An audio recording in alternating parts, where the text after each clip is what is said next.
Kuwait അമീർ Sheikh Nawaf Ahmed അൽ ജാബിർ അൽ സബ അന്തരിച്ചു. 86 വയസ്സായിരുന്നു. ആരോഗ്യ പ്രശ്നങ്ങളെ തുടർന്ന് ചികിത്സയിലായിരുന്നു. കുവൈറ്റിന്റെ 16ാം അമീറായിരുന്നു ഷെയ്ഖ് നവാഫ് അഹമ്മദ് അൽ ജാബിർ അസബ. അദ്ദേഹത്തിന്റെ വിയോഗത്തെ തുടർന്ന് കുവൈറ്റിൽ 40 ദിവസത്തെ ഔദ്യോഗിക ദുഃഖാചരണവും സർക്കാർ, അർദ്ധ സർക്കാർ, പൊതുമേഖലാ സ്ഥാപനങ്ങൾക്ക് 3 ദിവസത്തെ ഔദ്യോഗിക അവധിയും പ്രഖ്യാപിച്ചു.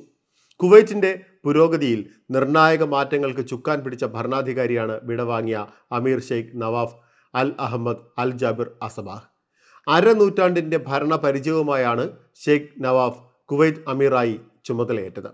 ഗവർണറും ആഭ്യന്തരമന്ത്രിയും പ്രതിരോധ മന്ത്രിയും സാമൂഹ്യകാര്യ തൊഴിൽ മന്ത്രിയും ഉപപ്രധാനമന്ത്രിയും കിരീടാവകാശിയും ഒടുവിൽ അമീറുമായി ഭരണാധികാരി എന്ന നിലയിൽ രാജ്യത്തിന്റെ പുരോഗതിയിൽ ശ്രദ്ധേയമായ സംഭാവനകൾ അർപ്പിച്ച വ്യക്തിയാണ് ഷെയ്ഖ് നവാഫ് അൽ അഹമ്മദ് അൽ ജാബിർ അസബാഹ്. അതിർത്തി സംരക്ഷിക്കുന്നതിന് കാര്യക്ഷമമായ പദ്ധതികൾ ആവിഷ്കരിച്ച പ്രതിരോധ മന്ത്രിയും സുരക്ഷാ മേഖലയിൽ ശ്രദ്ധേയമായ മാറ്റങ്ങൾ വരുത്തിയ ആഭ്യന്തരമന്ത്രിയുമായിരുന്നു അദ്ദേഹം. 10ാമത്തെ അമീറായിരുന്ന ഷെയ്ഖ് അഹമ്മദ് അൽ ജാബർ അൽ സബാഹിന്റെ പുത്രനായ ഷെയ്ഖ് നവാഫ് 1937 ജൂൺ 25-നാണ് ജനിച്ചത്. 1961 ഹവല്ലി ഗവർണറായാണ് ഔദ്യോഗിക ജീവിതം തുടങ്ങുന്നത്.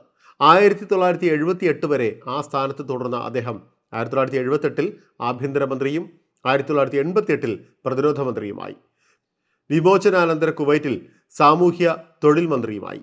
2020 സെപ്റ്റംബർ 29-നാണ് കുവൈറ്റിന്റെ അമീറായി അദ്ദേഹം അധികാരമേറ്റത്. 2006 ഫെബ്രുവരി 20 മുതൽ കിരീടാവകാശിയുമായിരുന്നു. കുവൈറ്റ് അമീറിന്റെ നിര്യാണത്തെ തുടർന്ന് UAE-യിൽ 3 ദിവസത്തെ ദുഃഖാചരണം പ്രഖ്യാപിച്ചു.